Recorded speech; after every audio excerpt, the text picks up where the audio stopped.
Bonjour à tous lecteurs de comics, nous allons parler aujourd'hui du héros du tonnerre, mais pas n'importe quelle version de Thor, un Thor qui a décidé d'endosser les pouvoirs des héros de Galactus.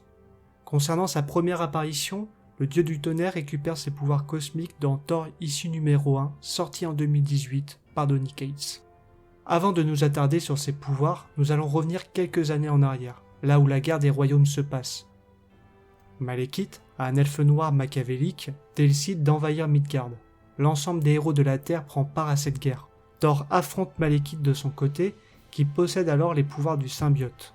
Au moment le plus crucial, Thor faillit succomber sous les coups de Malekith, mais à l'aide d'un nouveau Mjolnir, Thor vainquit l'elfe et sauva les 9 royaumes. Odin, ne pouvant plus assumer le titre de roi et voyant que son fils est digne, annonce que Thor est désormais le père de toutes choses, et par conséquent le roi d'Asgard. La guerre des royaumes est maintenant terminée. Thor s'ennuie et est désormais en possession de la force de Thor, anciennement la force d'Odin. Il est tellement puissant qu'il lance désormais son marteau à travers les 9 royaumes jusqu'à vaincre d'un seul coup des créatures complètement pétées que les Avengers avaient du mal à se défaire. Ayant du mal avec ses nouvelles responsabilités et ne se sentant plus libre, le rôle de roi le pèse, de telle manière qu'il sent que son marteau se fait de plus en plus lourd. Au moment où il s'apprêtait à faire un discours auprès de son royaume, Galactus, l'entité dévoreuse de mondes, s'écrasa, emportant avec lui plusieurs Asgardiens épatés de maison. Ce qui suffit pour subir la colère de Thor en envoyant une foudre destructrice sur l'entité cosmique. Ça a mis complètement KO Galactus. Sauf que le dévoreur de mondes lui a demandé d'arrêter et lui a supplié de lui prêter main forte. Car une menace cosmique arrive. Effectivement, l'hiver noir est en chemin. Le roi d'Asgard fait venir les héros de Galactus afin de contrer cette fameuse menace. Malheureusement, aucun d'eux n'a d'informations, jusqu'à ce que le Black Surfer apparaisse pour expliquer comment arrêter l'hiver noir. Le seul moyen serait que Galactus consomme 5 planètes spécifiques aux énergies rares qui lui donneraient un pouvoir inégalable. Le Black Surfer se décide donc à aider son maître. Cependant, Thor est tout aussi décidé à les aider. Mais Galactus refuse l'aide du Black Surfer, car face à ce mal, il sait qu'il aura besoin d'un allié possédant déjà un grand pouvoir, et qui d'autre de mieux que Thor, dieu du tonnerre, roi d'Asgard, et père de toutes choses pour ce rôle afin d'éradiquer l'hiver noir. C'est ainsi que Galactus insuffle des pouvoirs cosmiques à Thor, devenant l'un de ses héros, le roi dévoreur de mondes. Dans la transformation, Thor se voit cicatriser de chaque blessure de bataille qu'il a rencontrée durant son passé, et récupère ainsi son œil et son bras. Cependant, Galactus n'a pas donné tout ce pouvoir par pure bonté d'âme. Lorsque le dévoreur de mondes s'est retrouvé face à l'hiver noir avant de s'écraser sur Asgard, il a eu une vision de sa propre mort. Une vision qui avait l'apparence de Thor. Il veut donc garder le dieu du tonnerre près de lui, afin de le surveiller. Dans la quête des mondes pour Galactus, Thor va invoquer le Bifrost afin de mettre en sécurité chaque peuple sur Asgard, pendant que les dévoreurs de mondes se nourrissent de leur planète. Cependant, Galactus, dans sa quête de pouvoir contre l'hiver noir, va se nourrir de chaque monde jusqu'à les faire exploser, ce qui va contrarier Thor, au point de dégommer la main de Galactus avec Mjolnir. Leur bataille a cependant été interrompue par l'arrivée de Beta Ray Bill, une sorte de variante de Thor avec une tête de cheval. Celui-ci a suivi Galactus et Thor à travers les étoiles, et ce dans l'unique but d'arrêter le duo. Beta Ray Bill pense que Thor n'est plus lui-même, et qu'il a été corrompu par Galactus. Il en attaque même le dieu du tonnerre qui cependant le gifle et l'envoie s'écraser sur la lune la plus proche. Thor lui demande de se retirer en lui annonçant qu'il possède à la fois les pouvoirs d'un héros de Galactus, mais également ceux du père de tout, et que cette fois il n'y aura pas de combat d'égal à égal.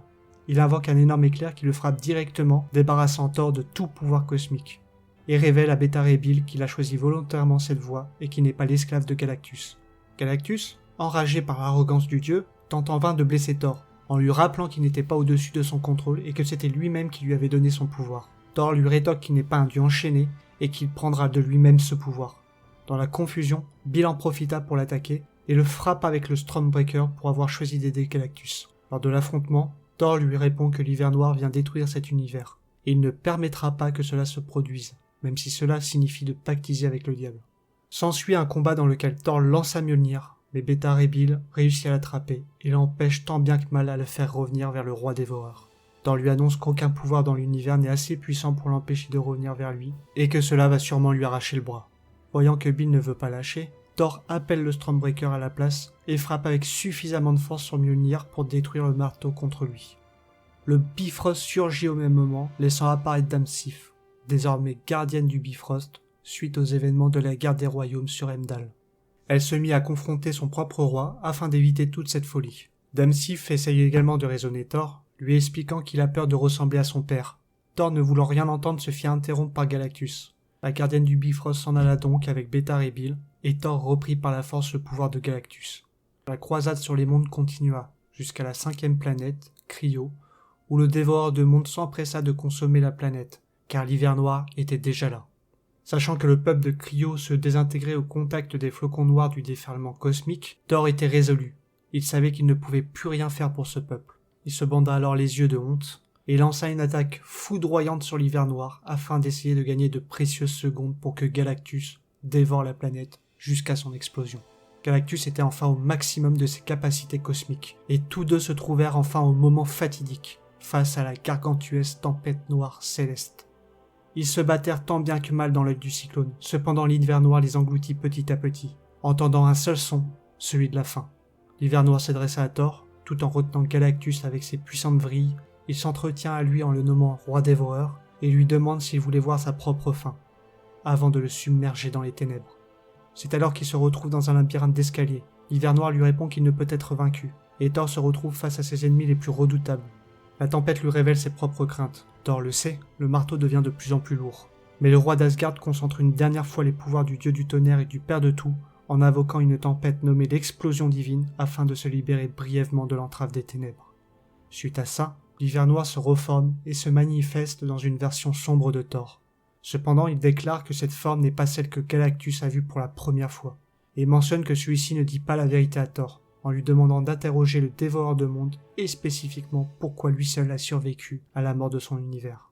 Thor, interrogatif, écoute, et l'hiver noir lui révèle qu'il n'est pas venu consommer l'univers du dieu du tonnerre, car il a des destins plus sombres, et il dit qu'il est venu récupérer ce qui lui revient de droit, il est venu récupérer Galactus lui-même, son héros. L'hiver noir a donné à Galactus des pouvoirs au-delà de l'imagination, et maintenant il est venu les récupérer.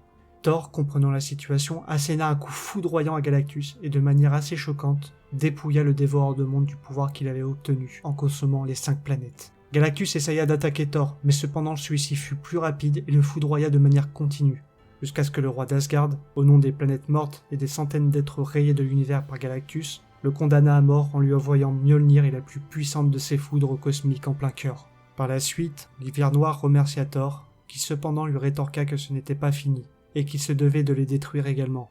L'hiver noir essayant de lui répondre qu'il n'en avait pas à l'univers du dieu du tonnerre, celui-ci ne prit pas de risque. Il lança une toute dernière attaque en se servant du corps de Galactus qui était chargé en pouvoir cosmique, dû aux milliers de planètes dévorées durant son existence, et créa une bombe titanesque dans l'univers. Celle-ci emporta l'hiver noir, ne laissant derrière elle qu'un tout dernier flocon. Ce seul flocon noir ricana en disant que Thor n'avait rien gagné, et que cela n'empêcherait pas sa fin. Il lui laissa une dernière vision de désespoir. Plus tard, à Asgard, il est révélé que le casque de Galactus sert de trophée pour décorer l'entrée du chemin vers la salle du trône. Dans cette même salle, le Black Surfer demande à Thor ce que l'univers noir lui a montré, un avenir dans lequel tous les héros ont été infectés par un virus zombie, et dont Thanos a volé Mjolnir pour l'imprégner des pierres de l'infini.